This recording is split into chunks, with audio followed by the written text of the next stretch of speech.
Classic Plus braucht nicht nur neue Inhalte, es braucht Geschichten, die sich nach dem echten alten Azeroth anfühlen. Neue Gebiete, Dungeons und Raids lassen sich schnell auf eine Wunschliste schreiben. Aber welche Geschichten sollen dort eigentlich erzählt werden? Welche alte Fäden warten bis heute darauf, weitergesponnen zu werden? Und wie kann Blizzard Azeroth erweitern, ohne dass sich die Welt plötzlich fremd anfühlt? Bis zur BlizzCon sprechen wir mit Menschen aus der WoW-Szene über ihre Wünsche, ihre Sorgen und ihre ganz eigene Vorstellung rund um Classic Plus. Heute geht es um eine der wichtigsten Fragen überhaupt. Welche Lore braucht Classic Plus? Das ist CC Plus, der Countdown für Classic Plus. Ich bin René Thiel und heute ist Shatner bei mir. Schön, dass du da bist. Ich grüße dich. Einen wunderschönen guten Tag, Abend und auch Morgen, ihr Lieben da draußen. Freut mich, heute hier sein zu dürfen. Vorweg erstmal ganz kurz gefragt, so viel Anstand muss dann auch wieder sein. Wie geht's dir heute an diesem wunderschönen... Es ist ein Sonntagmittag, Leute, da hat sich der liebe Shatner die Zeit genommen. Das ist nicht selbstverständlich, dafür danke. Aber wie ergeht es dir an diesem sonnigen Sonntag heute?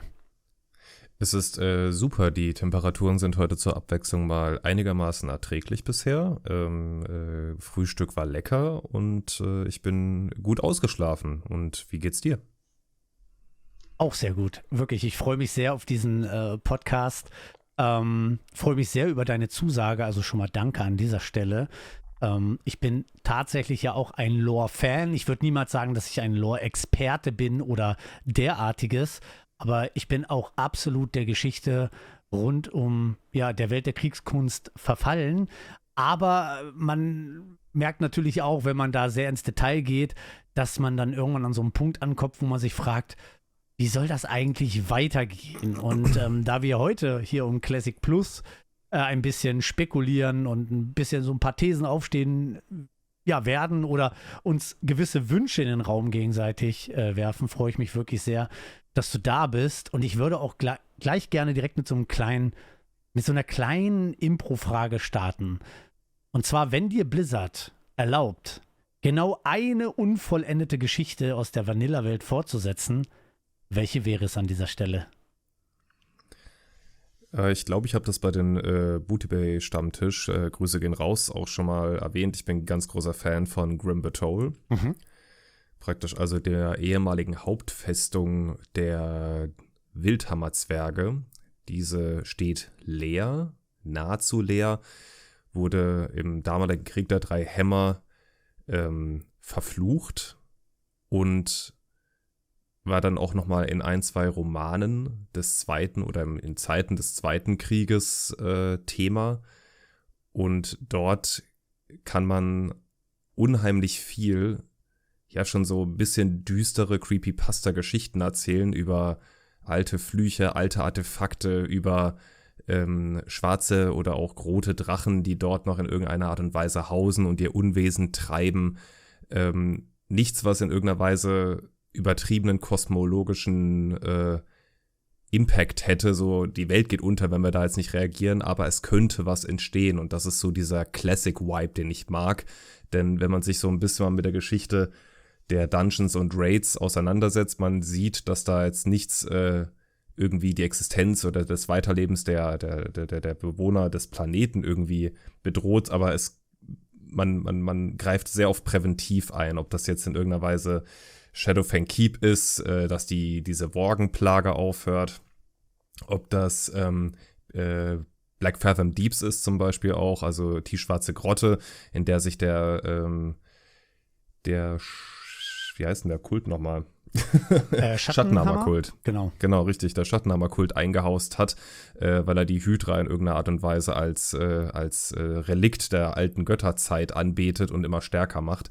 Ihr versteht, was ich meine. Ich finde, dass Grim Batol da viel zu wenig aufgegriffen wurde in Vanilla und da noch ein Spielplatz ist für, ob das jetzt Open World ist, ob es eine PvP-Zone beinhaltet, ob es ein Raid ist, ob es ein Dungeon ist oder mehrere, wie beim Blackrock verschiedene Etagen hat, verschiedene Viertel hat. Ich finde, da gibt es ganz viel, was man machen könnte. Also ich habe direkt wieder so ein dickes Grinsen im Gesicht gekriegt, als du gerade darüber gesprochen hast. Habe sogar auch Parallelen zu einem Kumpel. Liebe Grüße an den lieben Big Bo, an dieser Stelle, der, glaube ich, nicht mal weiß, dass ich dieses Projekt gerade nebenbei mache. Der ist auch so ein Zwergeliebhaber und der hat da auch immer so über seine Lore-Sachen gesprochen. Mit dem habe ich auch so im entferntesten Sinne auch so ein bisschen mal Dungeons and Dragons an so einer Runde teilgenommen, ein bisschen hier auch Roleplay, Aspekte oder Geschichten so reingebracht in dieses D&D-Gameplay. Und das ging gerade so total, wie du es beschrieben hast, in diese Richtung. Und daher ging da so gerade richtig mein Herz auf. Da möchte ich nämlich auch direkt dir die nächste Frage stellen. Und zwar, um noch ein bisschen auszuholen. Der Defiler war ja in der ersten Folge dabei. Wer die Folge noch nicht gesehen hat, schaut gerne mal rein. Die wird auf jeden Fall komplett sich um andere Themen beschäftigen als die heutige. Aber da möchte ich kurz... Auch hier liebe Grüße übrigens. Ja, liebe Grüße an die Pfeiler, stimmt. Und da möchte ich auf jeden Fall etwas direkt aufgreifen, weil mir das noch so im Kopf geblieben ist. Und zwar habe ich ihm die Frage gestellt, glaubst du, wir wollen halt alle unbedingt so zurück zum guten alten Azeroth, weil gerade wir, die Nostalgie da halt auch leben, da auch noch so ein bisschen freier waren in unserer Denke. Also da waren die Geschichten ja noch so, wie du es gerade sagst. Es war so viel ungewiss und es wurde nur angerissen und man kennt es schon teilweise auch aus anderen Welten, dass da viel einfach offen gelassen wird und dann gibt es viel Interpretationsfreiraum. Und das ist mir gerade so aus deiner Erzählweise aufgefallen, dass natürlich, wenn man diese Geschichten dann jetzt wieder aufgreift, dann verlieren sie auch so ein bisschen ihren Mythos. Aber gleichzeitig hat man auch wieder erstmal was davon. Da ist natürlich so ein Pro und Contra, aber das wäre jetzt so meine Frage auch direkt an dich. Glaubst du, dass vielleicht auch Retail so ein bisschen an Geschmäckle loreseitig verloren hat, weil so viel aufgeklärt wurde? Und ist Azeroth vielleicht auch deswegen genauso interessant? Wie ist da so deine Ansichtsweise? Für mich ist das so der Hauptkritikpunkt an der Lore von Warcraft tatsächlich. Und das fing an mit Shadowlands. Gar nicht, weil Shadowlands jetzt irgendwie schlecht umgesetzt war. Also ich bin da lang nicht so, sorry, wenn ich so sage, so verhasst wie manche. So von wegen, was für eine schlechte Erweiterung das war. Ja, es hätten ein paar Sachen besser laufen können, aber es waren auch gute Ideen dabei. So ist es nicht. Und wie die Landen des Todes dargestellt wurden, fand ich jetzt per se gar nicht schlecht.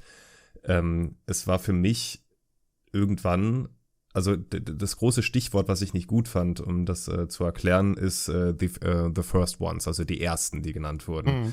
Du hast irgendwann angefangen, eine Kosmologie zu schaffen, also das Ganze zusammenzufassen. Das war so in den 2010er Jahren, auch bei The Legend of Zelda und ganz vielen Franchises, die dann plötzlich einfach einen Wikipedia-Artikel haben mussten. Ne? Musste alles mal zusammengefasst werden und dass man in dieser Kosmologie sich so ein bisschen zurechtfindet. Und das ist auch bei so einem Franchise, was jetzt auch schon 25 bis 30 Jahre alt ist, auch wichtig, ne? Dass du das Ganze vielleicht auch mal ordnest und zusammenfasst. Das Ding ist einfach, dass das Ganze unheimlich und Theory-Crafting, ne? Was denn passieren könnte, ist ja absolut legit und für manche auch ein Hobby, ne? Und das ist auch absolut okay. Aber es wurde irgendwann einfach diese eisernen Regeln gesetzt, die dann aber wiederum aufgrund von Gestaltung zum Spielerischen hin immer wieder gebrochen wurden. Ne? Und so war es zum Beispiel niemals denkbar, dass die Elfen, ob das jetzt Hochelfen sind, später zu Blutelfen geworden nach Warcraft 3 oder in Warcraft 3, sich jemals in irgendeiner Art und Weise mit Trollen verstehen werden. Weil die hatten mit die größten Rivalitäten in ganz Warcraft miteinander.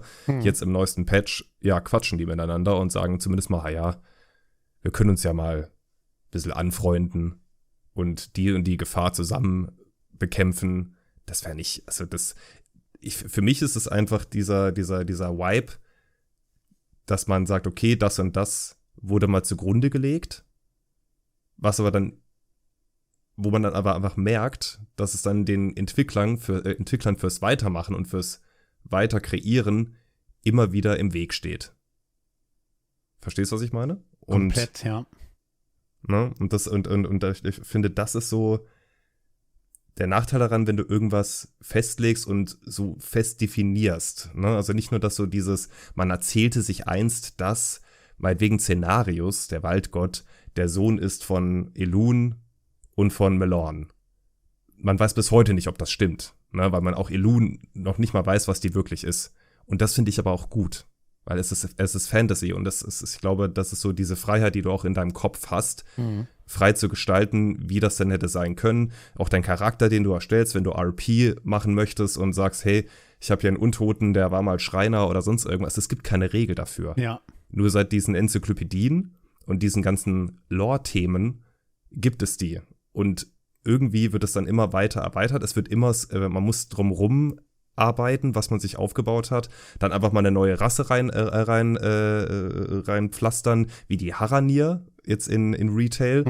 Keine Ahnung, wo die jetzt plötzlich herkommen. Ach, die waren die ganze Zeit da, Bruder, sogar schon sehr, sehr lange, aber die waren halt unter der Erde, hat halt keiner gesehen. Ah ja, okay, die Erde wurde schon 50.000 Mal angegriffen von irgendwas, wäre auch schon ein paar Mal fast komplett kollabiert, aber nee, die haben halt da im Erdkern rumgechillt. Ah ja, okay, ne, also es wird halt, oder auch genau wie den Draktür bei Dragonflight, es wird einfach dieses bestehende Konstrukt immer wieder ergänzt durch irgendwas, damit es spielerisch abwechslungsreich ist und wird deswegen meiner Meinung nach manchmal einfach noch undurchsichtiger und abstrus. Ja. Wertest du da in dem Moment auch also Lore mit dem, was so in-game passiert, oder ist so was auf dem Server passiert für dich zweitrangig? Also bewertest du die Lore als Lore und was so auf Server spieltechnisch passiert separat voneinander? Weil ein Beispiel möchte ich dir da nennen. Ich bin nämlich voll bei dir, was zum Beispiel alleine die Draktür angeht. Ich fand natürlich auch wieder eine Menge Cinematics in dem Bereich und so, ne, gelungen. Da brauchen wir nicht drüber reden. Diese Trailer sind teilweise echt Wahnsinn und Genie gleichzeitig. Aber diese Immersion oder dieses Spielgefühl, die gab es halt nie, und auf einmal bist du auf dem Server und die Draktür laufen überall rum. Also vorher gab es die auf Azeroth sowie auf den ganzen Nebeninseln nirgendwo, und auf einmal sind sie überall da. Und das ist ja so ein bisschen das, was du, glaube ich, auch so indirekt beschreibst. Also jetzt nicht 1:1, aber wertest du das und lässt du das an deine Substanz ran?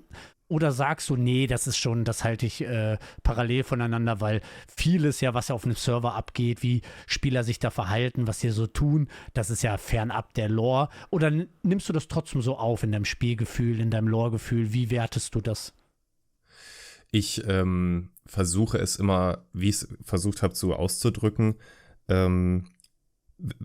Es ist klar, habe ich glaube ich auch irgendwann mal erzählt in einem Podcast, es ist klar, dass wir jetzt hier Abstriche machen müssen zwischen, keine Ahnung, einem Steve User oder einer Christie Golden und einem Tolkien, okay? Weil diese Menschen haben eine Geschichte geschrieben, die meinetwegen weitreichend und monumental ist und viele, viele kleine Nebengeschichten hat, und die haben ihr ganzes Leben an sowas geschrieben. Ja, aber es ging um die Geschichte, die dann verkauft wurde. Das war ganz oft in Tolkiens Fall zumindest mal nicht sein Hauptjob, sondern das hat er während der Klausuren geschrieben, hat mal so nebenbei als Professor geschrieben. Und Blizzard hat zahlende Kundschaft, die zahlen jeden Monat Geld und die müssen bespaßt werden, sonst gehen die raus.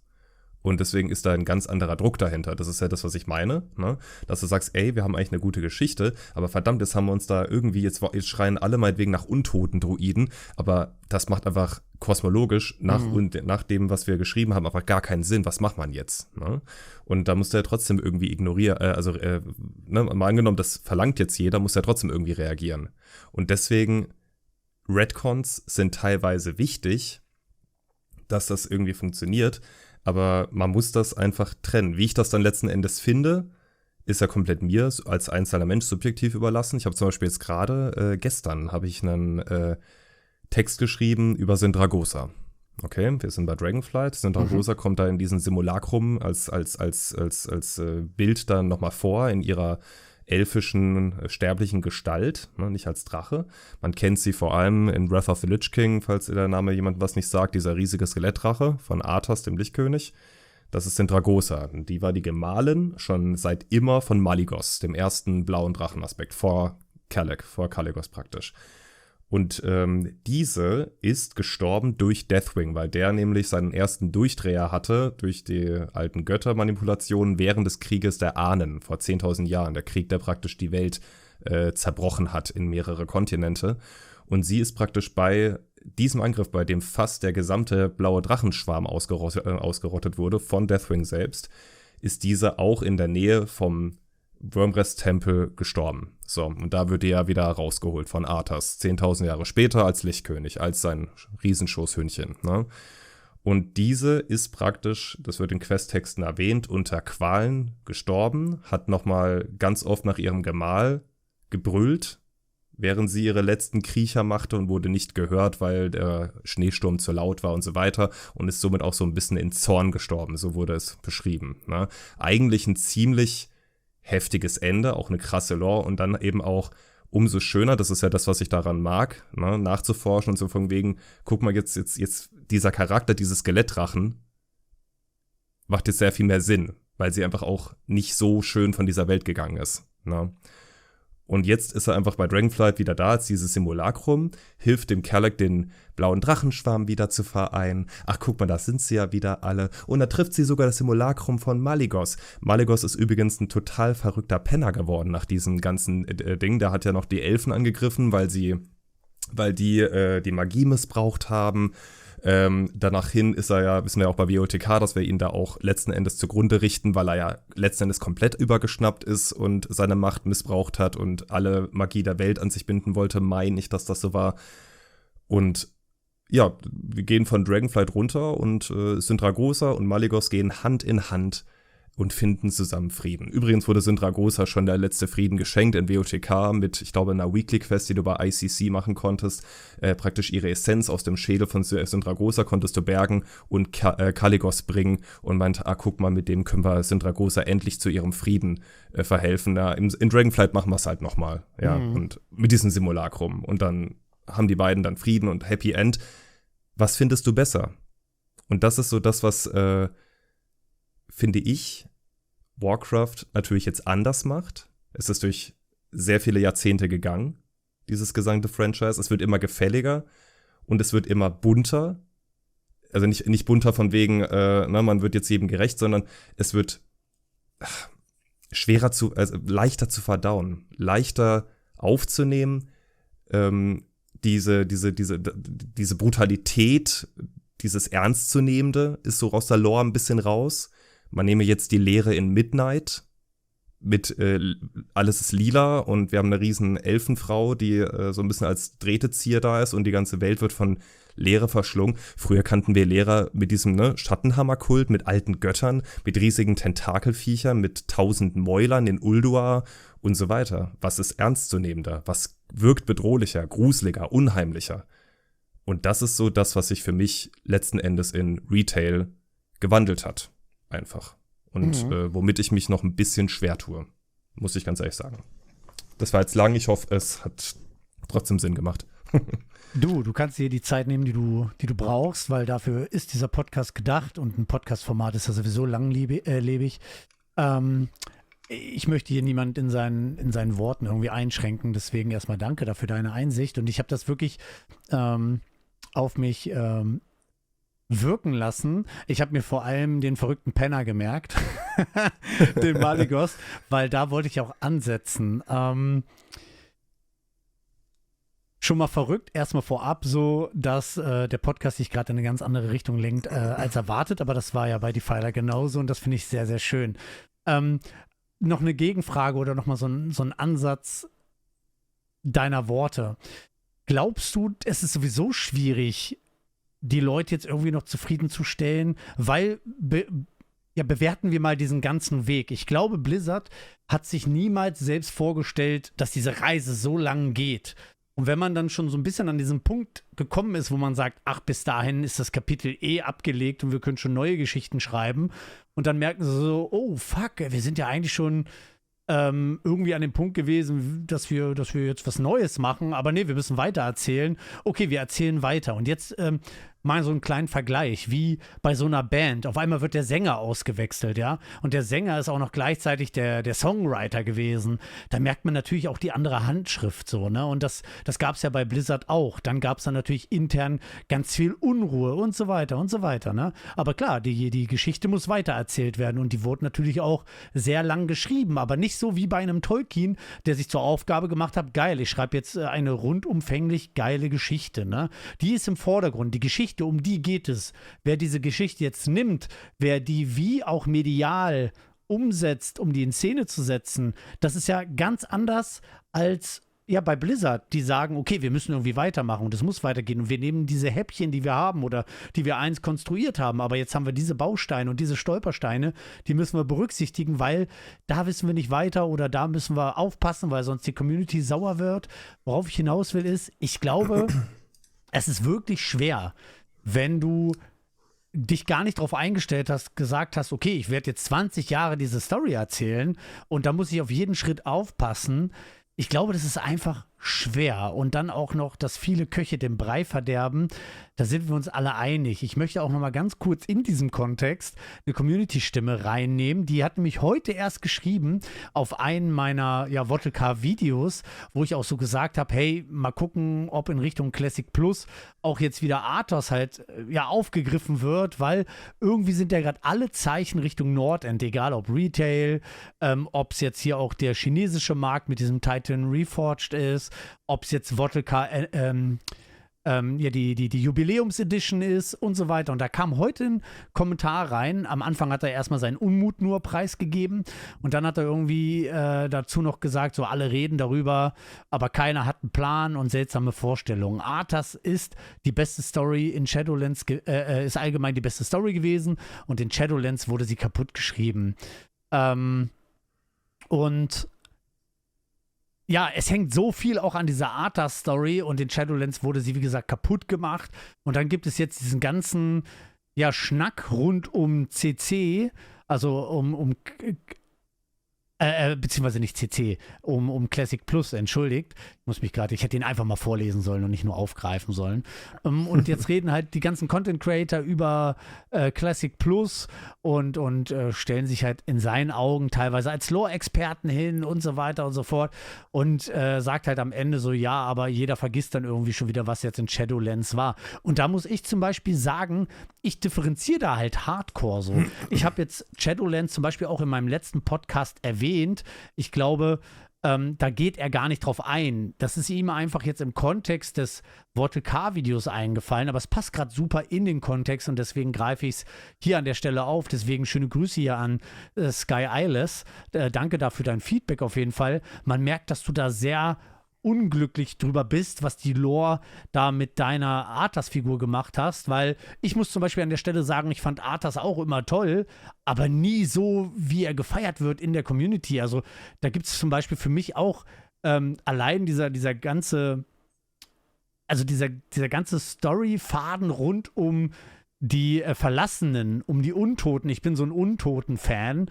Und wenn man dann sich so da auch mal hineinversetzt mit diesem, das waren auch alles mal Menschen und jetzt sind es aber Verlassenen und die Verlassenen sind bei der Horde und die Menschen waren aber bei der Allianz. Das gibt mir so viel Spielraum und Spekulationsraum, dass ich mich schon in dieser Lore verlieren könnte. Ne, dann auch rund um, was Sylvanas gemacht hat und dann auch, was ein Lichtkönig wieder gemacht hat. Wie er da mit diesen ganzen Marionetten dann, wie du auch jetzt eine Sindragosa aufgegriffen hast, ja, wie er damit umgeht, und was die Lore da mit sich bringt, also was da passiert. Und deswegen bin ich dann immer so einer, der sagt, okay, ich bewerte das jetzt so und so und versuche das immer in Häppchen zu packen und habe zum Beispiel dann auch letztens Shadowlands erwähnt, dass das mir Spaß gemacht hat. Die Lore hat mir Spaß gemacht. Hab da aber vielleicht vergessen, wie viel dahinter hang und der Auftritt von Arthas, der war natürlich so ein bisschen hier so. Ne? Also so war das mit so einem Plop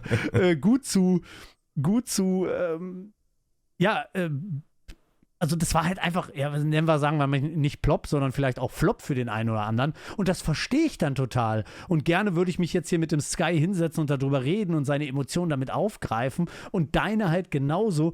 Aber um jetzt nochmal den Faden wieder zurückzuholen, glaubst du einfach, das ist das Problem dass wir halt immer weitere Geschichten erzählen mussten, immer höher, schneller, weiter, härter, krasser, auch aus dieser Marketing-Sicht. Jetzt muss natürlich Arthas her, dann muss Deathwing her, der den ganzen Kontinent kaputt macht. Dann kommt die Schildkröte aus dem Wasser mit den Pandaren. Dann kommen die Dracheninseln, die aber schon wieder aus dem Blizzard-Universum schon seit Classic oder Vanilla irgendwie Design konzipiert wurden. Glaubst du, es war irgendwie überhaupt möglich, unter all diesen Umständen das so hinzubekommen, dass diese 12 Millionen oder sogar darüber hinaus viel mehr Fans überhaupt zufriedengestellt werden können? Das ist ja so also ich glaube, das ist einfach gar nicht möglich. Also zieht man sich mal. Ich denke schon, dass es. Ja. Ich verstehe schon, was du meinst, ne? Mit verschiedene Geschmäcker. Jetzt hat Blizzard natürlich mit seinen gefühlt 20 Warcraft-Themen von Classic bis Era bis SOD bis Classic Plus, worüber wir jetzt dann ja reden, Retail. Gibt es natürlich, also ne, die Strategie war da ja einfach, okay, wir versuchen es einfach jetzt jeden recht zu machen, natürlich auch Geld reinzuholen, indem wir die ganzen Private-Server jetzt mal ausschalten und uns lieber selber die Kohle reinstecken. Es ist halt so, ne, also von irgendwas müssen die auch leben. Aber wie die Geschichte geschrieben worden ist, du, meinetwegen. Ne? Also viele finden die Harani cool oder die Draktür, ich nicht, aber das ist ja vollkommen egal. Ich fand auch bei BFA die Vulpera blöd, aber viele feiern die spielerisch und vom Look und auch sind die süß. Und wenn ich dadurch ein paar Menschen da einfach noch mehr für WoW begeistern kann, weil nicht alles entweder ein Elf, ein Mensch oder ein hässlicher Ork-Troll irgendwas ist, dann ist es doch okay. Ne? Das macht ja jetzt per se, die haben ja auch null Impact. Ich glaube, gibt es irgendein Volk da draußen, außer Vulpera, was weniger Impact hat? Also so rein lore-technisch, es gibt ja keinen großen Vulpera, der irgendwas gerissen hat. Oder? Stimmt, jetzt wo du es so sagst. Also die sind richtig hart unnötig für die Geschichte. Also richtig hart unnötig. Ja? Ist einfach so. Also da ist jeder Goblin und jeder Gnome hat da mehr Background als die eigentlich. Aber ist egal. Wir wollen jetzt hier nicht rumhaten. Es geht nur darum, dass eine gute Geschichte für mich ganz viel mit Antagonisten zu tun hat. Doch, Protagonisten und Antagonisten zu tun hat. Wir hatten, weil du den Lichtkönig erwähnt hast, Arthas als Antagonisten, der Background hatte. Und zwar schon zu einer Zeit, in der noch nicht jeder Bösewicht einen großen Background hatte. Wir haben Arthas in Warcraft 3 gespielt. Wir haben ihn als 18-jährigen, frisch ausgebildeten Paladin kennengelernt. Wir haben mit ihm den Hintergrund gespielt durch Zwischensequenz und wir haben Stratholme selbst, also wir haben den Mauszeiger bewegt, um dieses Massaker bei Stratholme durchzuführen. Wir haben das erlebt, okay? Das war für uns, für uns 90s-Kids war das prägend, weil wir dann auch gesehen haben, okay, es hat absolut oberflächlich sogar Sinn gemacht, das so zu tun, auch dieses Schwert zu nehmen, auch zum Todesritter zu werden und zum Instrument des Bösen und jetzt der König des Untodes. Das heißt also, es war von Anfang an klar, dass Arthas in WoW irgendwann kommen wird. Er kam und selbstverständlich war das ein Riesenhype und natürlich haben da auch die meisten gespielt, weil sie dachten, ich möchte jetzt wissen, wie Warcraft 3 weitergeht. Und das ist die einzige Möglichkeit, das zu erleben. Und ich habe vorhin Grim Batol erwähnt. Grim Batol ist vor allem eins, verflucht, finster und hat Background. Wenn du in BFD reingehst, in Shadowfang Keep reingehst, in Strat reingehst, in Scholomance reingehst, in ICC reingehst, was hat das alles gemeinsam? Ist alles finster. Du bist eigentlich emotional, genauso wie im Schattentempel von Ocarina of Time, Zelda, habe ich letztens mal wieder durchgespielt, meistens heilfroh, wenn du wieder raus bist, weil es einfach ungemütlich ist und das muss es eigentlich auch sein. Ja, das heißt, du stellst dich dem Bösen, fragst dich noch so, früher in Vanilla zumindest, dich gefragt, bin ich jetzt stark genug equipped dafür? Schaffe ich das hier eigentlich oder werde ich hier gleich von Zombies zerrissen? Ich weiß es nicht, ja.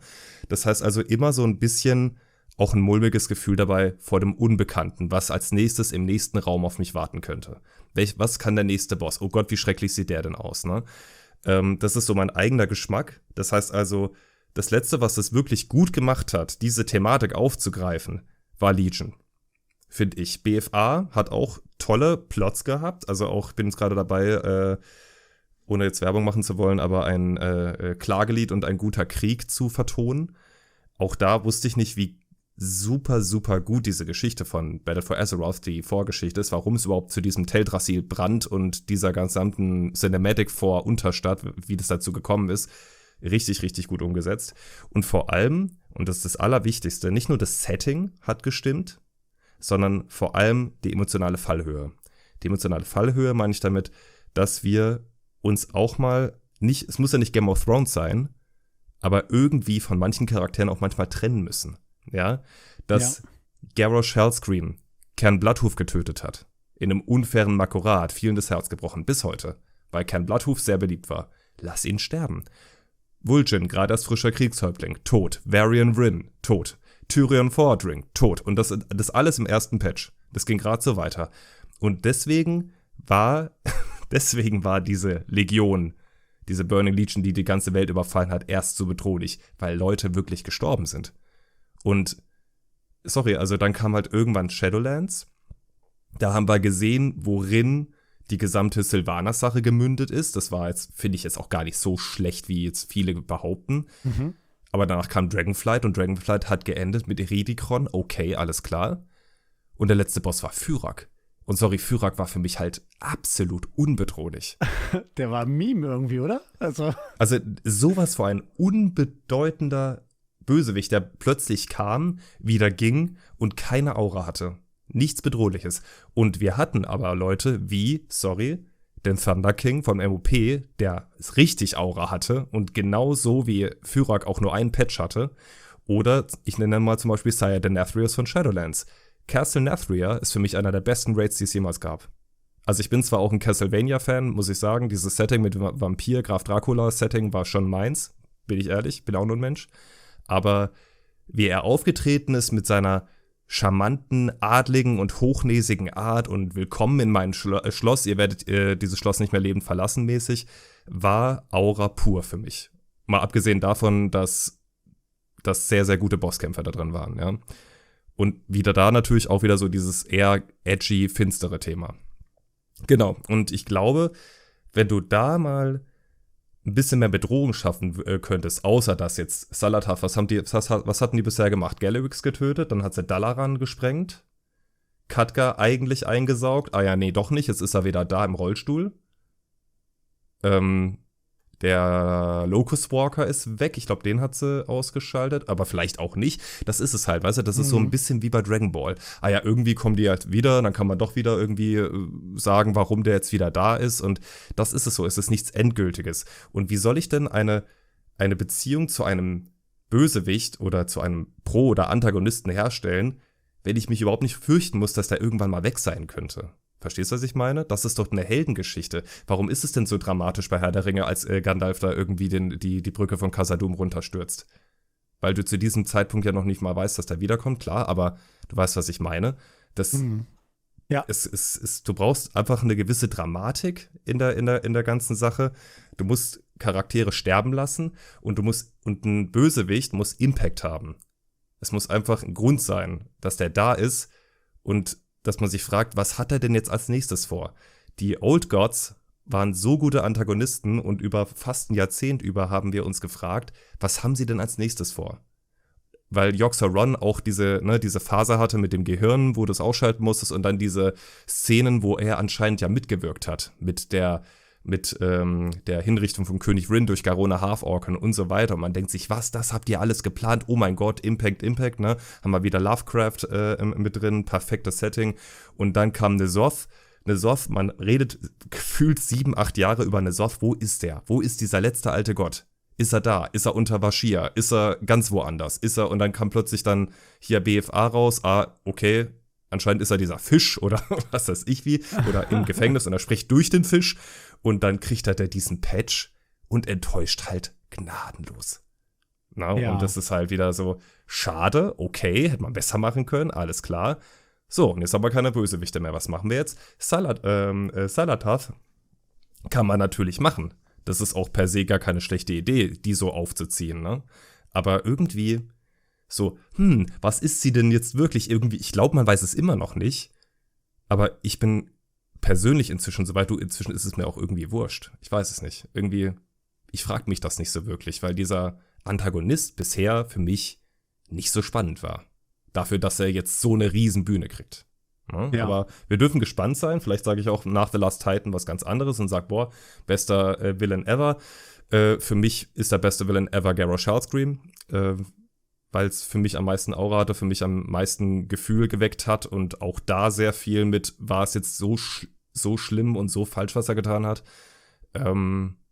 Ich wünsche mir sowas ein bisschen zurück, aber ich möchte auch kein Boomer sein, verstehst du? Ich verstehe, dass sowas auch wandeln muss, aber ich glaube, emotionale Fallhöhe und ein bisschen ernstzunehmenderes Setting würde dem Spiel gut tun.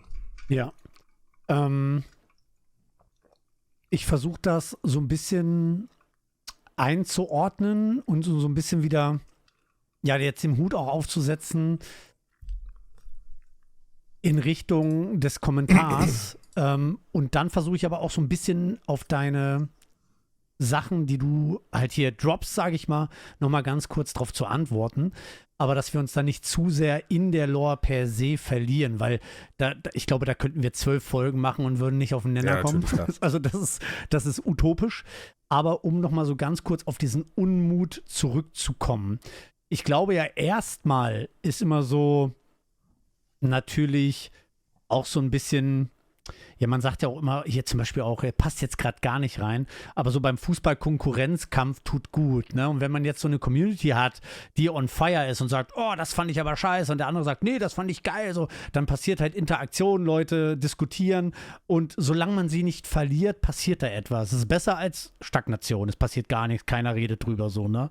Genau. Das mal vorab, aber um jetzt auf den Kommentar einzugehen, ich merke es ja selbst, dass er einen Kommentar geschrieben hat und ich sogar so fühle, boah, ich weiß genau, was er meint, und sein Unmut tut mir total leid für ihn, weil ich glaube sogar, wenn ich mich jetzt mit ihm unterhalten würde, würde ich auf einen Nenner kommen. Und ich glaube, das würde man teilweise halt auch mit dem einen oder anderen Mitarbeiter bei Blizzard genauso, aber am Ende funktioniert das ganze Konstrukt halt nur zusammen, ne? Die haben ja sehr lange damals auch die Community halt leider außen vor gelassen, und ich glaube, das war auch so ein bisschen das Problem, dass es dann dieses immer höher, schneller, weiter, wir brauchen den nächsten krassen Bösewicht, und deswegen, um da auch nochmal mit Xalatas anzuknüpfen, ich finde auch eigentlich, wenn wir jetzt so ein bisschen zurückdenken, was auch ein Vanilla so mit sich gebracht hat, dieses Ungewisse, ne? Man konnte so viel reininterpretieren, und Xalatas glänzt ja vor allem durch eine Sache. Man weiß immer nicht, was macht sie als nächstes so, ne? Aber ich gebe dir so maximal recht, dass das einen gar nicht schockiert. Also das ist so, man nimmt sie irgendwie gar nicht so richtig ernst. Also so empfinde ich das, ne? Und ich weiß, ja? War Within hat angefangen und sofort ist Dalaran explodiert. Und ich hab's gesehen und dachte mir, ich glaub's euch eh nicht, Blizzard. Ich weiß eh schon, dass Dalaran irgendwie wiederkommt. Genau. Verstehst du, wie ich meine? Total. Und das wurde mir in diesem Moment bei War Within klar, die emotionale Fallhöhe ist wichtig. Genau. Okay? Weil mich nichts mehr schockt hier. Genau, und genau das meine ich, ne? Um noch ganz kurz diese Zufriedenheit da abzuhaken.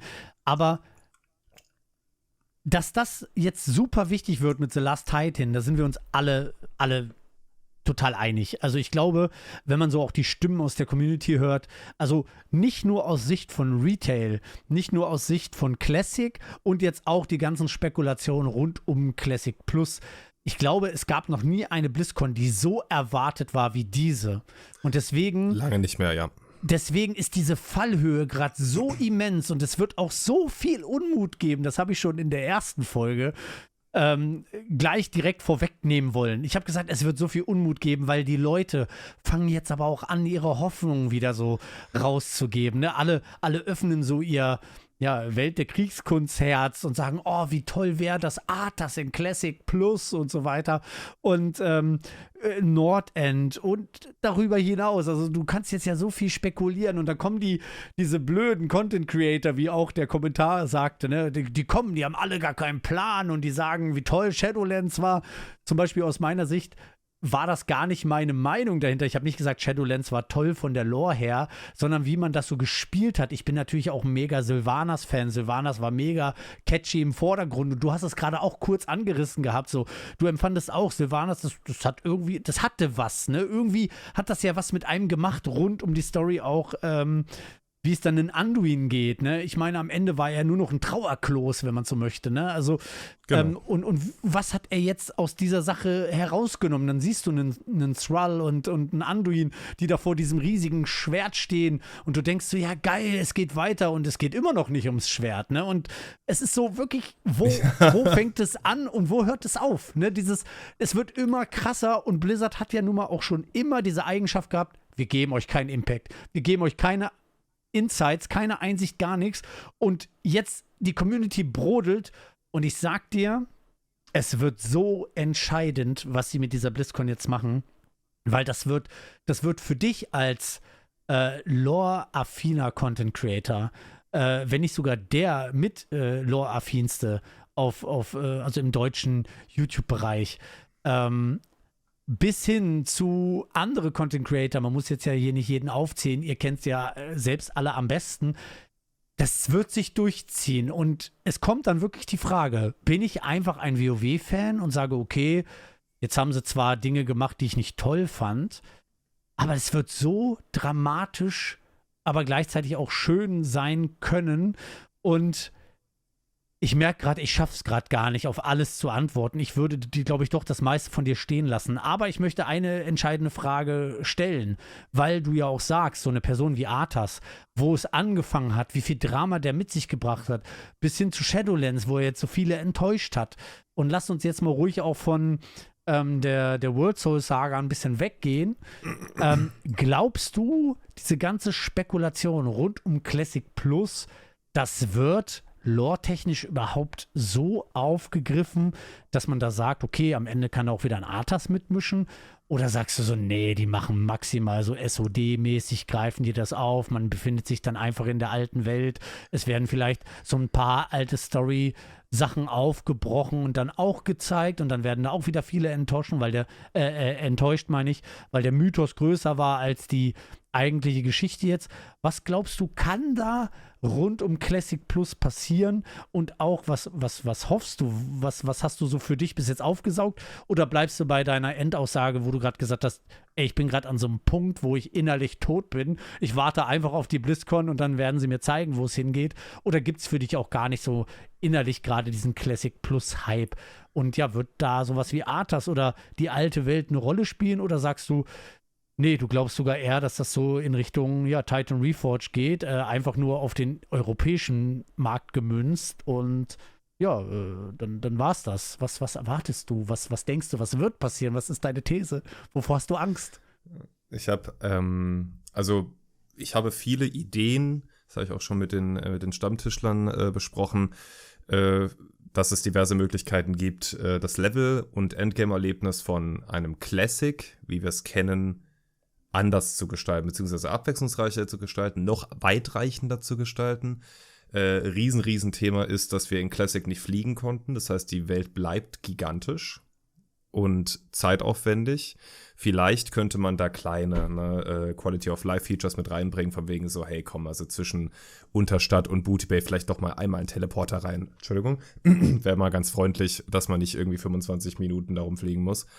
Aber per se würde ich da gar nicht so viel ändern, wie jetzt letztens zum Beispiel bei den Anniversary-Servern, auch mit dem LFG-Tool, dass man sich da in Gruppen zusammenschließen kann und ähnlich auch wie bei SOD, andere Klassenzusammenhänge, dass man einfach sagt, okay, du hast einfach mehr Möglichkeiten, deinen Charakter zu gestalten mit verschiedenen Klassen, Rassen, Kombinationen, dass du wie in SOD weniger auf Tanks und weniger auf Healer warten musst, dass das Ganze ein bisschen flüssiger geht und das Balancing natürlich, ich gehe jetzt gar nicht so sehr auf Gameplay jetzt mal ein, aber SOD hat für mich, möchte ich sagen, schon sehr, sehr viel richtig gemacht. Damit hatte ich, glaube ich, mit die beste Erfahrung in den letzten 6-7 Jahren WoW. Weil erstmal wegen den genannten Punkten, zweitens wegen Level Cap. Also ich persönlich bin ein ganz, ganz großer Fan von Level Cap gewesen, weil wir wissen alle, wie es ist. Ich persönlich bin außerhalb meines Zuhauses beruflich unterwegs, andere haben halt Homeoffice. Das heißt also in Homeoffice, ne, da haben die dann vielleicht doch mal irgendwie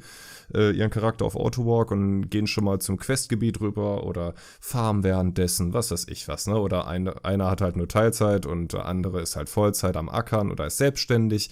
Was ich sagen möchte, erwachsene Menschen haben unterschiedlich Zeit. Das heißt also, meine persönliche Erfahrung ist immer, wenn ich Level 15 bin, sind 4 meiner Kumpels Level 40. Das heißt, ich bin für gewöhnlich bei der Levelphase immer alleine. Und das hat bei diesem Level Cap einfach unheimlich gut reingespielt, dass wir möglichst schnell zusammen raiden können. Und das Black Fathom Deeps Raid, der Mechagon, sag ich, Gnumregan Raid, Sunken Temple haben wir auch noch gespielt. Es war großartig. Großartig. So viel Fun. Das war echt, echt stark. Also das hat so Bock gemacht. Und ja, so auf sowas hoffe ich. Ich hoffe auf Level Cap, ich hoffe auf diverse Dungeons, die vielleicht wieder zu Raids umgeformt werden könnten. Also einfach noch mehr Möglichkeiten haben zu leveln. Was im Classic ja sowieso ein riesen Teil ist.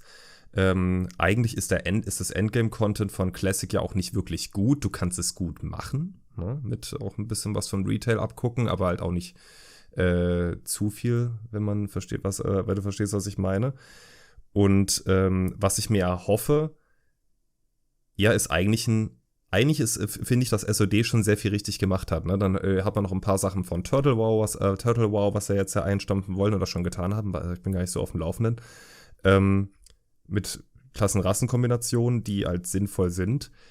Und ich glaube, damit hast du schon ein Fundament, womit du sehr viele Leute abholen kannst. Mit der Lore oder dem Setting, gerade in Bezug auf Arthas, ja, ist mir auch schon aufgefallen, dass da relativ viel mit Arthas jetzt gerade ist. Auch wieder Dungeons and Dragons, okay. Plötzlich ist da auch wieder irgendwie Arthas dabei. Interessant das Ganze. Darf ich da mal ganz kurz einhaken? Ja, bitte. Was mir sogar noch aufgefallen ist bei den Dungeons and Dragons, das habe ich auch bei meinem Short komplett rausgelassen, weil ich das ja in einem Short aufgegriffen habe und in einem Video.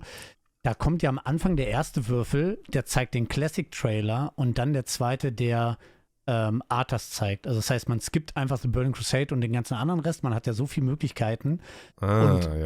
Und wenn man das jetzt auch mal wieder so in versuchte mögliche Zeichensprache interpretiert, könnte es ja sein Classic, Arthas, also Classic Plus kommt Arthas. Könnte schon wieder so eine Spekulation sein. Und da ist ja auf dem Würfel eine 7. Das kann auch einfach mit dem Dungeons and Dragons Gameplay zu tun haben.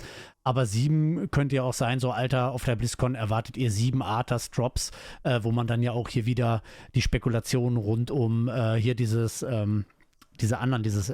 ARPG rund um Arthas aufgreifen könnte und so weiter. Ne? Also Classic Plus, die Jubiläums-Edition und dann habe ich auch mal so angefangen zu zählen und da noch eine Serie dazu oder einen Film, da landest du schon bei der Zahl 7 irgendwie, aber das ist natürlich schon so, da brauchst du, also da kannst du dir ja alles zusammenreimen, so wie du das willst, da gibt es so viele Möglichkeiten, das hat schon wieder nichts mit Wirklichkeit zu tun, aber es ist schon wieder komisch, dass sich für den Classic und für Arthas entschieden wurde, im Kontext dieser ganzen Spekulation. Also Blizzard weiß schon, wie man Marketing macht, das muss man sagen. Und ich hoffe, du hast den Faden jetzt nicht verloren. Nö, aber was willst du dann auch marketingtechnisch anderes machen, wenn du in irgendeiner Art und Weise ein Classic-Thema eventuell anteasen möchtest? Ich glaube, wenn jetzt nochmal Ragnaros und Onyxia da irgendwie rumeiern lässt, dann ist es auch wieder so, okay, danke, kennen wir. Ne? Ist so, ich glaube, dieser Classic-Hype ist durch, du musst auf jeden Fall mit was Neuem kommen. Ich würde mir halt wünschen, dass du zwar dieses Classic-Thema hast, aber einfach, wie gesagt, weiterführst mit einfach den ungenutzten Regionen wie Hyjal, Uldum, Grimbatol, Karazhan Crypts, Azshara, Gilneas, Dalaran. Du hast unheimlich viele Möglichkeiten, da neue Geschichten zu erzählen, ohne den Kanon zu sehr zu verfälschen. Du kannst auch, wenn BBC nicht stattfindet, das Portal bleibt zu, das gab es ja auch schon, die Theorie, dass wir gar nicht durchs Portal irgendwann gehen möchten in dieser speziellen Classic-Version. Wenn du den Kanon trotzdem treu bleiben wirst, ist Untot, allein schon durch das, was hier, wie heißt der dich, Kel'Thuzad dann noch praktisch so einen Impact hat im Norden der östlichen Königreiche, ist Arthas nicht von der Hand zu weisen. Du hast unheimlich viel, was in Nordend abgeht, noch bevor Arthas aufwacht. Ne? Der probiert ja auch praktisch als diese Entity Lich King erstmal seine Sachen da aus. Wie läuft das mit Anub'arak und dass er dann Azul Narub praktisch an sich reißt. Er hat Zuldrak und die Trolle, während er praktisch schläft, versklavt. Ne? Diese ganze Eistroll-Geschichte ist ja auch während dieser Zeit, während wir Classic spielen, findet das Ganze auf Nordend statt. Das heißt also, du könntest wirklich dieses Lich King Rising komplett und nicht einfach nur, ist wach, jetzt geht's ab, sondern wir sind schon vorher da oder kriegen das anders mit. Geht alles. Ne? Das auf jeden Fall. Also ich denke, du kannst, und damit wird kein Kanon verfälscht, sondern, weiß nicht, Illidan bleibt halt drüben erstmal. Kann man natürlich sagen. Das Einzige, was ich habe mal drüber nachgedacht, das Einzige, was da wirklich gefährlich werden würde mit der Zeit, wäre Kel'Thas, laut des Kanons. Wenn du den komplett machen lässt, ist schwierig. Weil der nämlich die gesamte Blutelfenschaft ja immer noch steuert eigentlich und die den ja immer noch anbeten, bis er ja irgendwann mal rauskommt, dass er schon komplett durchgedreht ist und nicht nur vom Nexus da seine ganze Energie bezieht für sein Volk eigentlich, sondern irgendwann auch der Burning Legion verfällt. Und wenn du den wegignorierst über ein paar Jahre, dann kommt er halt irgendwann mit Kil'jaeden an Sunwell-Plateau halt an und keiner hat's kommen sehen. Ne? Deswegen nur um mal kurz beim Lore-Kanon zu sein. Aber ich würde sagen, dass du mit Arthas auf jeden Fall, also Arthas gehört für mich zu Classic dazu. Ne? Das ist auch einfach aus dieser Welt, einfach weil es einfach aus Warcraft 3 entstanden ist, nicht wegzudenken. Und ich denke, da kannst du noch sehr, sehr viele Geschichten schreiben, auch bevor es nach Nordend gehen könnte. Also ich habe auch so viele Stimmen aus der Community gehört, die so coole Ideen hatten. Das ist ja unnormal, wie viel Möglichkeiten das alles bringt. Und ich glaube, da sollte man auch in Zukunft, und vielleicht haben sie das ja auch schon getan, ne? Also sie haben ja jetzt auch mehrfach Content Creator zu sich eingeladen. Da weiß man jetzt nicht, okay, war das jetzt ausschließlich aus dem Aspekt heraus, denen das mal zu zeigen und zu sagen, hey, wie findet ihr das? Ist das cool oder nicht cool?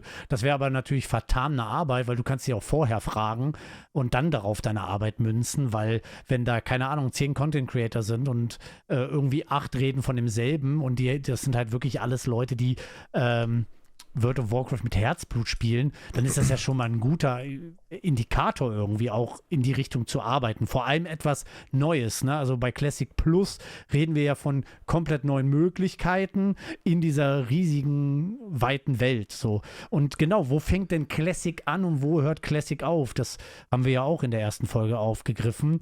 Und ich habe das nämlich bei einem Defiler auch bewusst aufgegriffen, weil bei ihm kommt es mir oft so vor, dass es eher so ein reines Vanilla-Plus sogar werden würde. Ne? Also jetzt so The Burning Crusade und Wottel K spielen da jetzt gar nicht so eine große Rolle, aber ich verstehe auch voll deinen Ansatz, weil bevor man ja überhaupt WoW gespielt hat, hat man sehr wahrscheinlich die Kampagne in Warcraft 1, 2 oder 3 gespielt und sehr wahrscheinlich dann sogar 3 und dann sogar noch mit dem Erweiterungs-DLC.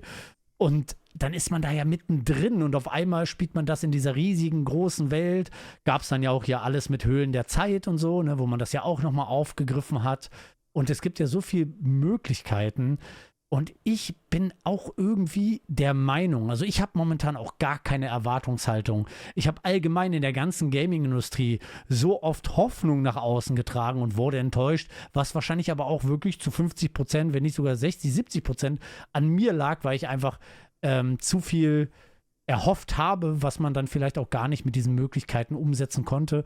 Und gerade bei WoW ist halt so viel Spekulation möglich und um das alles zu berücksichtigen, ist es einfach unmöglich schon gefühlt auch. Aber bei Classic Plus merkt man auch, dass es ganz viel Einigung gibt. Man sagt so, ja, lass es eher so alles auf der alten Welt, bohr die so ein bisschen auf, nimm die Berufe, bohr die so ein bisschen auf. Turtle wird immer wieder als die Schablone schon beinahe nach außen tituliert, so ey, nimm doch einfach die Turtle-Schablone und setz sie da drauf, da machst du schon mal nicht viel falsch mit. Und auch gerade wie sie das Land aufgebohrt haben, scheint Turtle sehr viel richtig gemacht zu haben. Und ich glaube auch, dass ein Arthas mal fernab seiner Lore, ob es jetzt ja entweder da anknüpft, wo er noch der Gute ist, oder es dann darauf hinzielt, dass er dann der Böse ist. Egal wie du ihn in Classic Plus verwurstelst,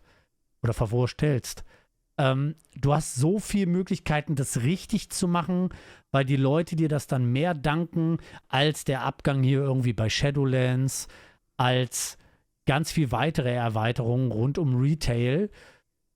Wobei ich mir nur schwer tue, weil ich ja allgemein die Lore mag, aber wir hier ja vor allem rund um Classic Plus reden möchten. Ist es so einfach, jetzt einfach zu sagen, Leute, vergesst alles, was wir rund um Retail gemacht haben. Classic Plus, das ist jetzt der heiße Shit. Und da reden wir lore-technisch nur über das, was cool ist. Und sorry für unsere Ausraster. Was wir so getan haben, scheiß auf Salatas, Hauptsache Classic Plus wird jetzt cool. Oder meinst du, nein, sie müssen jetzt bei The Last Titan sowie bei Classic Plus abliefern, nur dann funktioniert das Konstrukt? Oder sagst du, nee, gehopst wie gesprungen, wenn sie jetzt Classic Plus wie SOD geil machen, dann kann Classic Plus für sich alleinstehend geil sein?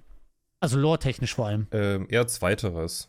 Ja, also eher Zweites. Ich finde, guck mal, ich meine, das wäre lang nicht das erste Franchise, welches in irgendeiner Weise mehrere Kanen hat. Wie viele Versionen vom Joker gibt es zum Beispiel? Ne? Du hast natürlich auch jetzt gerade bei Marvel, wenn man da so ein bisschen drin ist, bin ich jetzt nicht, ich kriege das nur immer mal wieder mit, dass es auch verschiedene Versionen vom Spider-Man gibt, sehr, sehr viele sogar. Und dass die für sich existieren dürfen, ne? Man zwar von einem, ich sag mal, schon einem Original Spider-Man oder Original-Kanon spricht, ja, aber wenn du eine Classic Plus-Reihe hast, die für sich funktioniert oder die existiert und einfach Patches bekommt, ähnlich eben wie bei Vanilla, einfach mal 6, 7 Patches erstmal, bevor man überhaupt über eine Erweiterung redet, wieso denn nicht? Ne? Also ich habe jetzt hier auch gerade noch so ein paar Sachen offen, die ich mir mal aufgeschrieben hatte, was ich jetzt so als Denkansatz für eine Geschichte bei Classic Plus toll finde.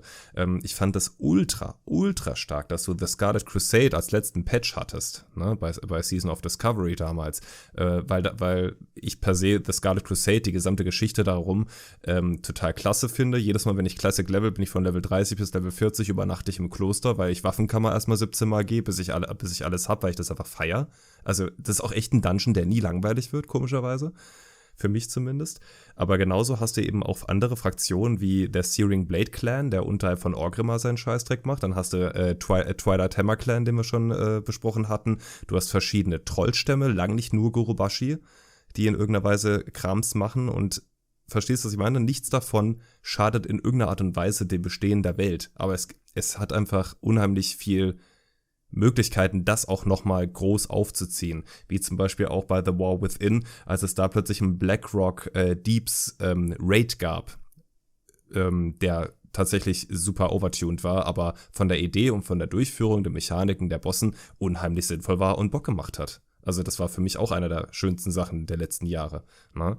Und deswegen, ich glaube, ich würde mir wünschen, dass Classic Plus für sich bestehen bleibt und du trotzdem gerade da eben bei Classic Plus und auch, wir haben ja auch früher RPs gehabt, wir haben ja RP betrieben, wir haben verschiedene Fanfictions gemacht und lass doch Leute auch ein bisschen selbst ihre Geschichten erzählen, wenn sie sich schon in dieser Welt schon so sozusagen zu Hause fühlen. Das ist so meine Meinung daran. Und deswegen auch in Classic Plus ihre eigene Geschichte erzählen. Mit Retail, da wird es super spannend, was sie nach The Last Titan machen. Ne? Also viele kommen ja schon her und sagen, wie geil wäre es, wenn es danach einfach WoW 2.0 kommt. Ne? Da resetten wir alles, da machen wir alles von neu. Und dann, dann der neue, alte Kanon läuft dann in Classic Plus weiter, habe ich auch schon gelesen. Ey, ich weiß nicht, ob das so laufen wird, aber ich bin gespannt bei The Last Titan, wirklich. Was so danach kommen wird. Ich habe noch gar keine Ahnung. Ich habe bisher gehört, dass es in Northrend spielt. Wahrscheinlich wird Ulduar relativ wichtig sein. Und weiß nicht. Vielleicht irgendwann mal wissen, warum dieses Schwert, welches vor 9 Jahren oder wann da reingesteckt wurde, warum das da jetzt steckt. Ja. Ich wollte eigentlich gar nicht so sehr in die Retail-Lore die ganze Zeit gehen, aber ich merke, das ist halt auch für Classic Plus gar nicht möglich, weil, wie du gerade sagst, es sind so viele Fragen offen und das ist ja einerseits schön, weil man sie beantwortet haben möchte, ne? Und das bringt dann ja, wie gesagt, diesen Gesprächsstoff, den wir hier gerade uns gegenseitig ja um die Ohren schallern und der Community. Aber dieses Schwert zum Beispiel, du hast vorhin Legion erwähnt, dass Legion so das letzte war, was so richtig, ich nenne es mal Chaos angestiftet hat. Und danach sind sehr wenig Menschen, beziehungsweise nee, Menschen ist falsch, Charaktere allgemein übergreifend gestorben. Oder es wurde immer alles nur so relativiert irgendwie. Also ja, das mit Anduin, das war irgendwie doof, aber das betitelt es auch gut. Es war doof. Und mit Sylvanas, was macht sie da unten jetzt im Schlund? Das ist irgendwie, ja, ist so. Ja, genau. Also mein Battle for Azeroth hatte natürlich noch da seine Opfer natürlich. Also Saurfang ist sehr heroisch gestorben, das muss man ganz ehrlich sagen. Ja. Hatte auch unheimlich viel Tiefgang und Cinematic und ein Buch und Kurzgeschichten drumrum. Storytelling bei BFA war Peak. Also das muss man sagen. Ihr könnt über die Erweiterung sagen, was ihr wollt, aber das hatte Aura. Es gibt auch keinen Cinematic, der wahrscheinlich mehr Aura hat als der vom BFA. Ich krieg Goosebumps, wenn ich dran denke. Den einzigen, mein persönlicher Favorite, den ich noch krasser fand, war der von Warlords of Draenor. Bitte mich nicht haten. Diese Cinematic war einfach gut. Fertig. Und da hast du auch schon eine Fallhöhe auf jeden Fall gehabt, als Varrock da einfach abgekratzt ist. Und wir dürfen auch nicht natürlich auch nicht vergessen, Sylvanas hat halt einfach Teldrassil angezündet. Und da ist jetzt nicht nur eine ganze Hauptstadt einfach weg, sondern es sind dabei Tausende Nachtelfen verbrannt. Okay, also das war Völkermord. Ja. Ganz einfach. Deswegen, ja, also genau genommen ist es BFA gewesen, das letzte, wo es richtig wehgetan hat. Ja, und das Schöne ist, jetzt kommen wir aber so ein bisschen wieder zurück zu dem, was du vorhin schon alles gesagt hast. Ne? Also wir haben ja halt nun mal ganz viel Potenzial. Scharlachroter Kreuzzug wurde gerade erwähnt. Du hast vorhin sehr schön immer diese Düsternis irgendwie so betitelt. Du hast gesagt, es muss so alles so rough sein. Es muss schon beinahe wehtun, wenn man da reingeht. Man muss sich fragen, will ich da überhaupt rein? Bin ich überhaupt richtig ausgestattet dafür? Und da könnte natürlich jetzt auch ein Classic Plus das Thema Gilneas aufgreifen oder allgemein auch wieder gewisse Sachen der Verlassenen aufgreifen.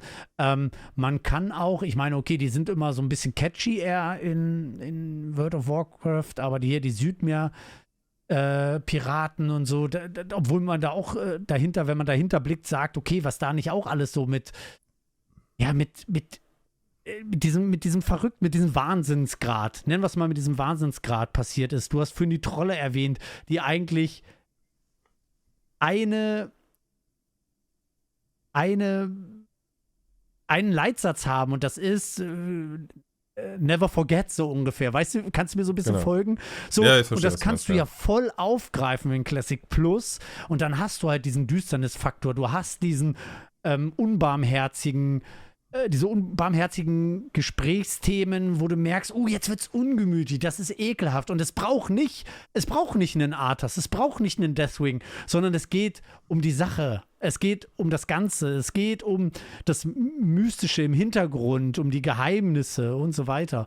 Und das finde ich, hast du sehr schön gesagt, im Allgemeinen, dass das auch immer eine Vanilla- und Classic-Welt ausgemacht hat. Und wie ich gerade sagte, wo fängt halt Classic an und wo hört es auf? Aber ich glaube, wir sind uns alle einig, wenn du diese Geschichtenerzählung nimmst, diese Psychologie auch dahinter, auch mit dem Aspekt, was du vorhin gesagt hast, mit diesem Vampir-Dasein, das ist ja halt einfach es ist wieder düster und du kannst es aufgreifen und ich wusste genau, wie du es meinst und habe gesagt, ja, du hast einfach recht und wir haben so viel Potenzial in dieser alten Welt mit auch dem alten Spielmodell, mit dem Beispiel von SOD, was schon sehr viel richtig gemacht hat, mit Möglichkeiten von Turtle, die immer wieder sehr lobend erwähnt werden und schon hast du ja deinen Weg. Du hast ja schon deine Möglichkeit, eine Spielversion zu erschaffen, wo die Community vielleicht ein bisschen besänftigt wird. Und dann stellt sich halt nur noch so die Frage, ja, okay, welche Grafik machen wir? Ne? Bohren wir die Grafik auf, genau. machen wir es moderner? Okay, dann verlieren wir wieder die ganz altbackenen. Ne? Lassen wir es aber so, wie es gerade bei SOD ist, dann verlieren wir wieder die Retail-Leute, die sich gerade ganz viel erhoffen und wo die Grafik halt schon viel kunterbunter ist und vielleicht auch so diese Disneyfication irgendwann stattgefunden hat mit den Vulpera, die du vorhin angesprochen hast. Ja, so, genau. und wo fängt es wieder an und wo hört es auf? Und jetzt lassen wir auch mal die Meinung sein. Was würdest du so aus all deinen Bausteinen nehmen? Du hast ja auch schon ein bisschen was, hast du vorhin auch angeteased, bei den Booty Bay Jungs gesagt, aber auch nochmal hier für die Community. Wo würdest du die Rosinen jeweils rauspicken und sagen, das ist mein Classic Plus? Lore-technisch sowie Gameplay-technisch. Ich weiß, es ist jetzt nicht möglich, das jetzt innerhalb von 2 Minuten zu sagen, aber hol doch da gerne nochmal aus, weil das wird mich mega interessieren, weil ich kann so oft deine Ansätze teilen, gerade aus der Lore, dass mir dein Classic Plus gerade sehr wahrscheinlich sogar gefallen würde und ich dann vielleicht sage, ja, das nehme ich oder, boah, nee, da würde ich noch das aufbohren oder anders machen. Wie siehst du es? Also wenn ich das jetzt zeichnen wollte, ich würde auf jeden Fall, wie ich ja schon gesagt habe, die Level Caps verschiedene Phasen auf jeden Fall machen, vielleicht sogar mehr. Dass ich das Ganze mal so ein halbes, dreiviertel Jahr, vielleicht sogar Jahr strecke. Beispiel? Also leveltechnisch zum Beispiel? Level Caps praktisch bei 25, bei Level 35, Level 45, Level 55, 60 und so weiter, ja, dass du da einfach den Leuten die Gelegenheit gibst, zu sagen, was WoW nicht mehr braucht oder kann, ist dieses unheimliche Grinden und nur dann, wenn du grindest, also grindest mal nicht mit lang Spielen, dann kannst du wirklich Teil dieser Welt sein. Du darfst diese Barriere nicht mehr so groß machen. Quality of Life rein, auf jeden Fall. Wir bitte nicht zum Dungeon porten, aber zu dritt an einen Dungeon Stone stehen und porten lassen, auch ohne Warlock, bitte ja. Na, also gerade solche Sachen, was eben, wie gesagt, das SOD schon sehr viel richtig gemacht hat. Unangefasste und ungebrauchte Zonen mit einbringen, wie ich genannt habe. Hyjal, Uldum, Grimbatol, Karazhan, Crypts, Azshara, Gelneas, Dalaran.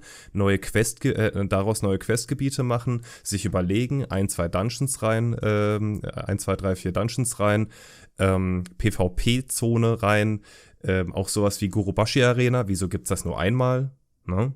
Dass du da einfach wieder Spots schaffst, zu sagen, wie es eben auch bei Vanilla auch immer schön fand, was ich immer schön fand, gerade beim Levelprozess, es gibt nicht die Waffe. Es gibt nicht das Item. Es gibt nicht die Brust, sondern es gibt mehrere Möglichkeiten, mich gut zu equippen und alles hat Vor- und Nachteile. Dem einfach auch treu bleiben. Ja. Und wenn ihr neue Geschichten schafft, dass die können einem Kanon entsprechen, das ist in Ordnung. Man muss das auch nicht zu streng nehmen. Aber was mich zum Beispiel auch, mal um ein Beispiel zu nehmen, was meine ich damit? Wir gehen mal nochmal nur ganz kurz zu Fyrak, ja, zu Emerald Dream und so weiter. Also Freunde, ursprünglich war der smaragdgrüne Traum eine Zone, praktisch eine Existenz eine Existenz, die da ist, aber eigentlich nicht betreten werden kann. Genauso wie auch die Void Lords, also praktisch die Anführer der Old Gods, eigentlich die Realität nicht betreten können. Und genauso war es auch mit Emerald Dream. Malfurion war der allererste, der vor 10.000 Jahren diesen Traum betreten konnte und durfte. Somit also, es steht eigentlich wirklich ausschließlich Druiden und auch wenn sie erst weit fortgeschritten in ihrer Lehre sind, diesen Traum zu betreten. Letzten Endes kann es irgendwie jeder. Also irgendwie ist es kein Deal mehr, dieses Ding zu betreten. Versteht ihr, was ich meine? Und das versaut dann wiederum einfach dieses Mysterium, von was ich gesprochen habe. Nicht falsch verstehen, also es muss jetzt nicht alles düster, dunkel, was weiß ich was sein. Düster, dunkel macht halt meistens, es ist spannender für mich und bedrohlicher. Und wie gesagt, es ist einfach schön, nachdem ich mich durch einen Dungeon durchgequält habe, der unheimlich ist, danach wieder zu Elven Forest zu gehen, um mich wohlzufühlen. Dieses Gefühl meine ich damit. Ja. Ja? Und genauso aber ist es auch möglich, vielleicht Phasen des Traumes, der vielleicht nicht komplett im Traum spielt, aber der Traum setzt manchmal schon über, Du kannst den smaragdgrünen Albtraum, den es zu dieser Zeit schon gibt, mit auch dem Teufelswald zum Beispiel, den mehr ausbauen. Ne? Also einfach versuchen, also es ist möglich, 20 Patches damit zu machen. Wenn du wirklich alles ausnutzt, was es zu dieser Zeit im Kanon gibt. Und den Kanon musst du auch nicht ausschmücken, den gibt es. Es gibt so viele Kampagnen und Geschichten, die in Romanen und Kurzgeschichten erzählt werden, manchmal vielleicht sogar im Ingame in einem Buch stehen, aber niemals spielbar sind. Ja. Das ist manchmal für mich als Lore-YouTuber so einer der Hauptherausforderungen, irgendwas zu visualisieren, was es eben nur im Buch gibt. Ne? Und ich glaube, das würde mich super, super freuen, bis hin zu neuen Raids im Endgame, wenn ich dann einmal einen schönen Naga-Raid bekomme, weil es dann doch irgendwie eine Riesenstadt an den Ufern von Azshara gibt, die dann in irgendeiner Weise zu was führen und wir vielleicht sogar schon Lady Vash vorher sehen, was weiß ich, also oder irgendeinen anderen Naga-Kommandant, was auch immer, ne? Oder eben der Twilight Hammer Clan, der irgendwie auch außer Cho'Gall nie einen wirklichen Anführer hatte. Kannst du auch irre viel machen. Ne? Und von Scarlet Crusade und so weiter. Also ich glaube, das würde mir schon wirklich reichen. Du hast auch kleine Quality of Life Sachen, die du dir erspielen musst, wie zum Beispiel das Schlafsack bei Season of Discovery. In der zweiten Phase, weiß nicht, ob du es gespielt hast, konntest du eine relativ lange Questreihe machen, ähnlich wie die Totem-Quest beim Schaman, die dich wirklich einmal quer durch die Welt führt, immer mit irgendwelchen Hinweisen suchen, bis du dann irgendwann beim Arati Highland auf dieser Mauer steigst und da ist ein Schlafsack. Darfst du einsammeln, darfst du einsetzen, du stellst dich in diesen Schlafsack, schläfst dann eine Minute, bis zu 3 Minuten und dann hast du 3% mehr XP-Boost für eine Stunde. Ja, ist sehr cool. Also sowas. Ne? Das sind Sachen, das ist ein Abenteuer. Es bringt dich auch von diesem Questen, von diesem Grind weg, ne? Weil du willst das haben oder es interessiert dich einfach, ja. Und danach wirst du belohnt dafür. Ja. Belohnt mich dafür, dass ich neugierig bin. Belohnt mich dafür, dass ich auch mal abseits der Wege gehe. Guck mal da hinterm Baum und dann bin ich da hin und dann gab's da irgendwie so eine Jumping-Passage. Jetzt habe ich da einen neuen Ring gefunden, der hat plus 20 Feuerwiderstand. Wie cool ist es? Ne? Sowas halt. Das würde ich mir wünschen. Mehr Geheimnisse, mehr. Und dadurch wird auch das Ganze wieder komprimierter, du bist aufmerksamer und gleichzeitig wird eine Welt noch größer, weil du auf noch mehr achten musst. Ja. Versteht ihr, was ich meine? Und das ist so die Sache zum Detail. Weil wenn ich jetzt Retail spiele gerade, dann fange ich eine Erweiterung an und habe direkt Dragon Riding ready, ja, und pace mir darum, guck mir, die Cathalas kann schön sein, wie es will. Ich werde es mir nie im Detail angucken, weil ich mir die Zeit ja gar nicht nehme, weil ich muss ja grinden. Ich muss ja Gearscore pushen, was weiß ich was. Versteht ihr? Und das macht dann World of Warcraft wiederum nach meiner Meinung bodenständiger, kleiner, aber gleichzeitig auch viel, viel, viel riesiger. Und das ist ein Spielen, was mich dann auch, trotz dass es so viel zu tun gibt und zu erleben gibt, wieder entschleunigt. Weil, man muss einfach sagen, und das wird sich auch wahrscheinlich erstmal nicht ändern, die Spielerschaft von World of Warcraft ist im Schnitt wahrscheinlich an die 30, Mitte 30, 40. Und ich denke, sehr viel jünger werden wir auch nicht mehr.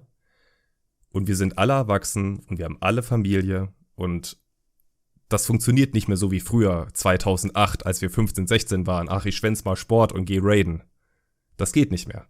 Wir müssen realisieren, dass wir älter geworden sind.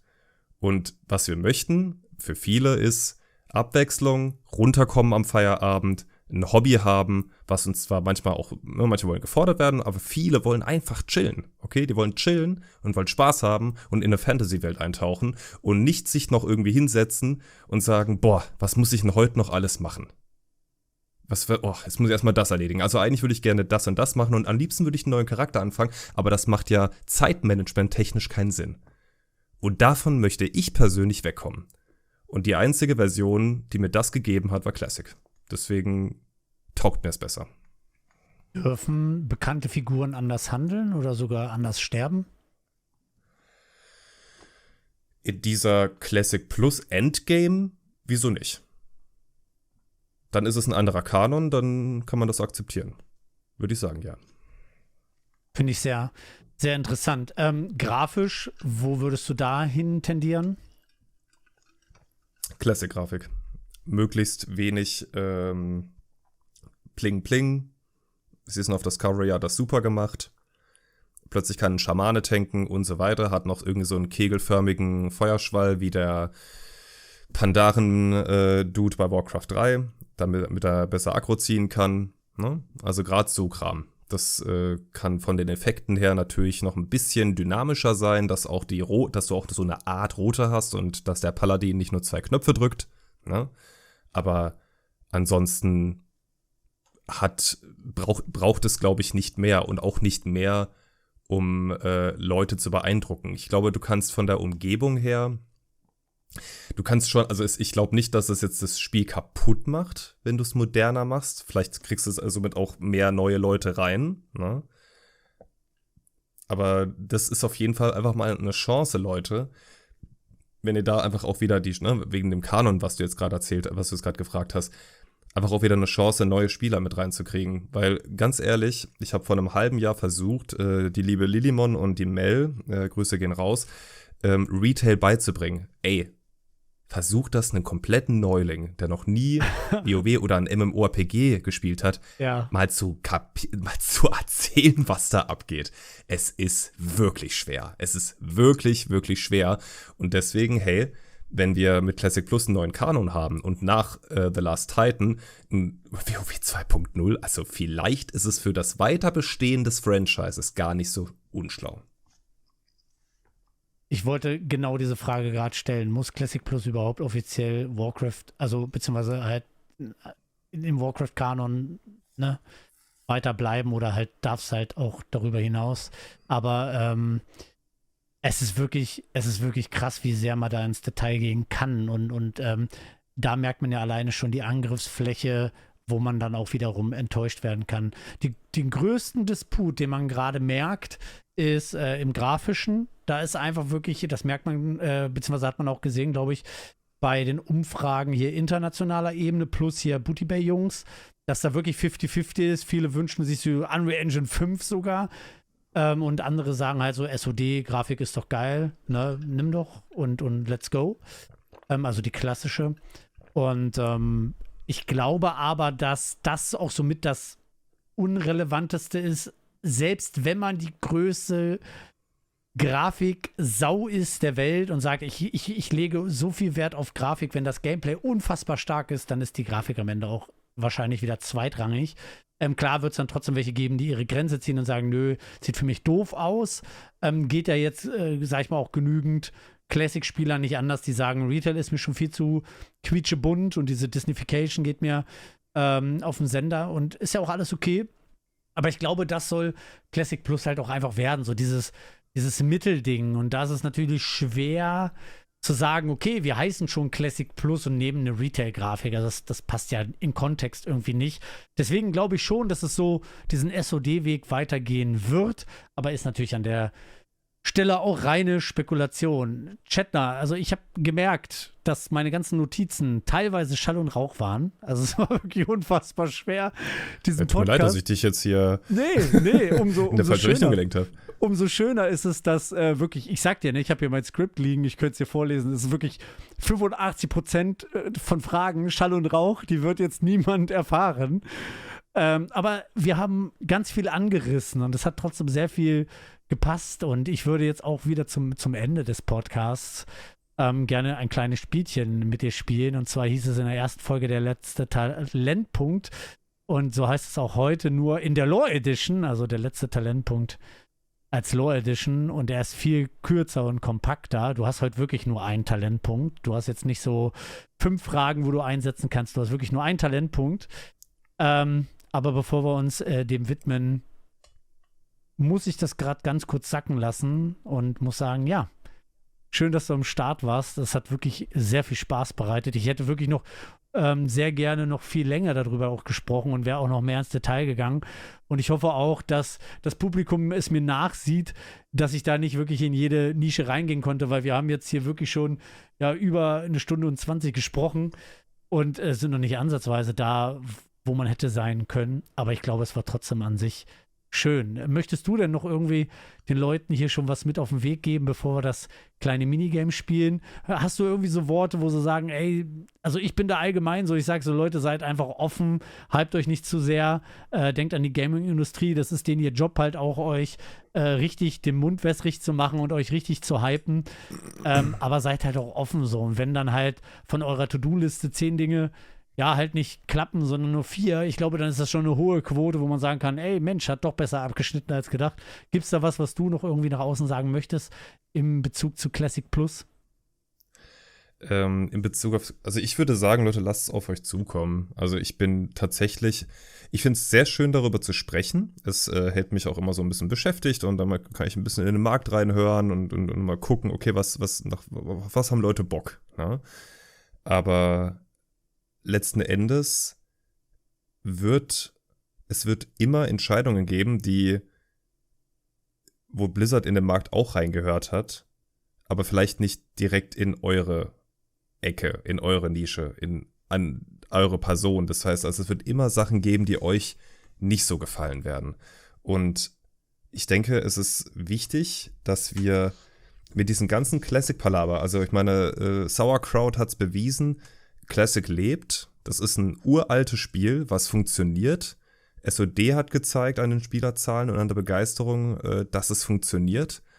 Und ich hoffe einfach, dass wir da eine Version bekommen, die wirklich auch schon sehr, sehr lange in Entwicklung ist und die ausgeklügelt sein muss.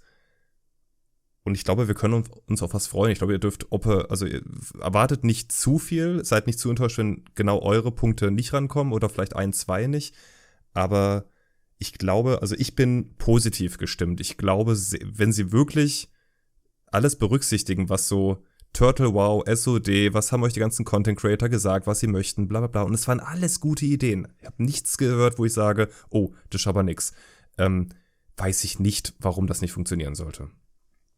Das hast du sehr schön gesagt. Ich möchte da wirklich auch nur eine Sache ergänzen. Wir leben mittlerweile in so einem Zeitalter, wo man sehr gerne sich auch einen Sündenbock sucht und dann immer nur noch drauf einschlägt. So, man ist dann nicht mehr so wirklich offen für Dinge.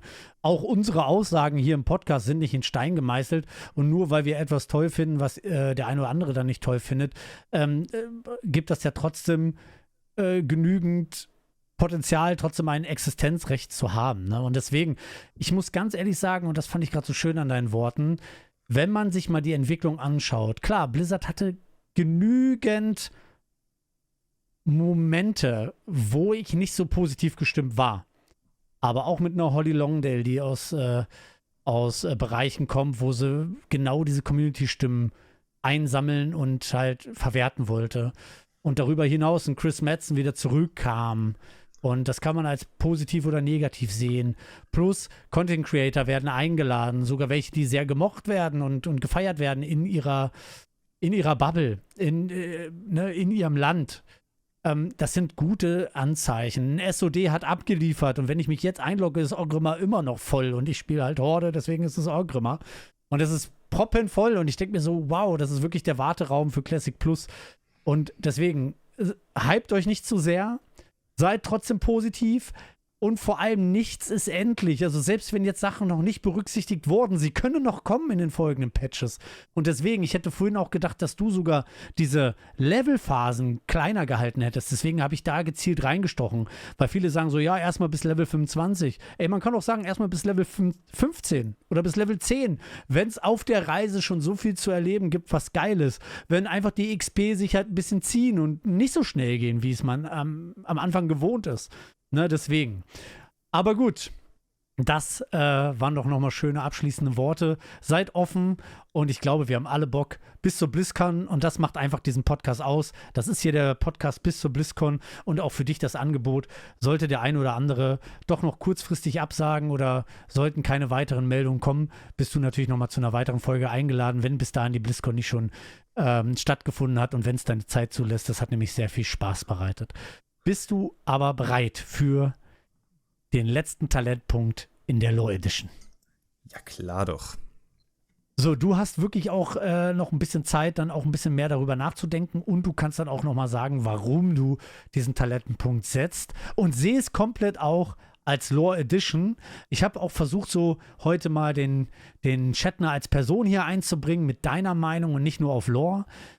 Ich finde, das hast du sehr gut gemacht. Und bei dem letzten Talentpunkt, das ist natürlich auch irgendwie unfair, weil wir erhoffen uns natürlich irgendwie alles dieser 4 Punkte, die ich dir zur Möglichkeit gebe. Aber jetzt geh in dich, horch rein und sag, das ist wirklich das muss kommen und warum. Und wo würdest du deinen letzten Talentpunkt reinstecken? Aus der Lore Edition Sicht. Also aus der Lore, genau. Was ich auf jeden Fall möchte. Achso, warte, ich stell dir 4 Möglichkeiten, ne? Ja, bitte, genau. Okay, genau. Eine unfertige Zone, eine neue Fraktionskampagne, das kannst du natürlich auch gerne aufbauen für dich, wie du möchtest. Eine vergessene Questreihe oder die Auflösung eines alten Geheimnisses. Ersteres. Eine unfertige Zone. Ja, unfertige Zone, safe. Und weil das für mich am meisten Sinn macht, spielerisch, ja. Ja. Und hast du da auch was im Kopf, wo du sagst, so, das muss es sein, das wäre so geil für dich? Oder ist egal? Eigentlich würde ich